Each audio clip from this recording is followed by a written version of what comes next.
అండి, సోయా తోటి ఇలా వెజ్ చికెన్ నగ్లెట్స్ ని తయారు చేయండి. టేస్ట్ చాలా బాగుంటుందండి. పిల్లలు ఈవినింగ్ స్కూల్ నుంచి వచ్చేసరికి ఇలా చేసి పెట్టారంటే చాలా ఇష్టంగా తినేస్తారండి.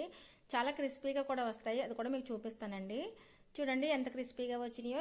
టేస్ట్ అయితే చాలా బాగుంటుందండి. దానికోసం ముందుగా 2 ఆలుని ఉడకపెట్టి పక్కన పెట్టుకోవాలి. ఇప్పుడు గిన్నెతో వాటర్ తీసుకొని దాంట్లో 1 కప్పు సోయా వేసి 10 నిమిషాల పాటు పక్కన పెట్టుకోవాలి.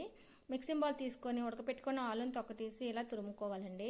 ఇప్పుడు సోయా కూడా నానిపోయినాయి కదండి, వాటిని కూడా వాటర్ మొత్తం పిండేసుకొని మిక్సీ జార్లో వేసుకొని మెత్తగా పొడిగా ఆడేసుకోవాలండి. ఈ విధంగా ఆడుకున్న దాన్ని ఆలు మిశ్రమంలో వేసేసుకొని అది పక్కన పెట్టుకొని చిన్న మిక్సీ జార్ తీసుకొని దాంట్లోని 2 బ్రెడ్ని ఈ విధంగా చిన్నగా కట్ చేసుకొని వేసుకొని బ్రెడ్ క్రమ్స్ని తయారు చేసుకోవాలి. అది కూడా వేసేసుకోవాలండి. దీంట్లోనే రుచికి సరిపడే సాల్ట్ని, ధనియాలు, జీలకర్ర, మసాలా, కారాన్ని కూడా వేసుకొని బాగా కలిపేసుకోవాలండి.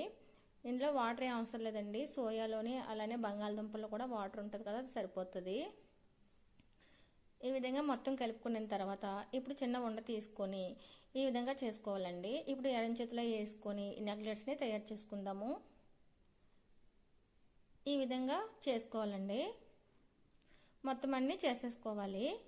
ఇప్పుడు ఈ పక్కన పెట్టేసి స్టవ్ మీద ఫ్రైకి సరిపడా ఆయిల్ పెట్టుకోవాలి. ఒక బౌల్లోని మైదాపిండి వాటర్ కానీ కార్న్ఫ్లవర్ వాటర్ కానీ కొద్దిగా చక్కగా కలుపుకొని ఈ సోయా నగ్లెట్స్ ఉన్నాయి కదండి, అవి ఒక్కొక్కటిగా డిప్ చేసుకోవాలి. ఈ విధంగా డిప్ చేసుకొని బ్రెడ్ క్రమ్స్లో కూడా డిప్ చేసేసుకోవాలండి. ఇలా డిప్ చేసేసుకొని ఆయిల్లోనే ఒక్కొక్కటిగా ఫ్రై చేసుకోవడం అండి. సిమ్లోనే పెట్టుకొని ఫ్రై చేసుకోవాలి, లేదంటే మాడిపోతుంది, లోపల ఉడకదు. వాటిలంతటా అవే ఆయిల్లోంచి పైకి తేలిపోతాయండి 2 నిమిషాల తర్వాత. ఇవి చూసారు అలా తేలిపోయినాయి. ఇప్పుడు 2 వైపు కూడా తిప్పేసుకోవాలి. చాలా ఈజీగా అయిపోతాయండి. టేస్ట్ అయితే చాలా బాగుంటుంది. పిల్లలకి ఈ విధంగా చేసి పెడితే వాళ్ళు చాలా ఇష్టంగా తినేస్తారు. ఇవి అయిపోయినాయండి. అవి తీసేసుకొని ప్లేట్లో సర్వ్ చేసేసుకొని పిల్లలకి టమాటా సాస్తో సర్వ్ చేసి ఇచ్చేస్తే చాలా ఇష్టంగా తినేస్తారండి. ఓకే ఫ్రెండ్స్, వీడియో నచ్చితే లైక్ చేయండి, షేర్ చేయండి, సబ్స్క్రైబ్ చేసుకోండి.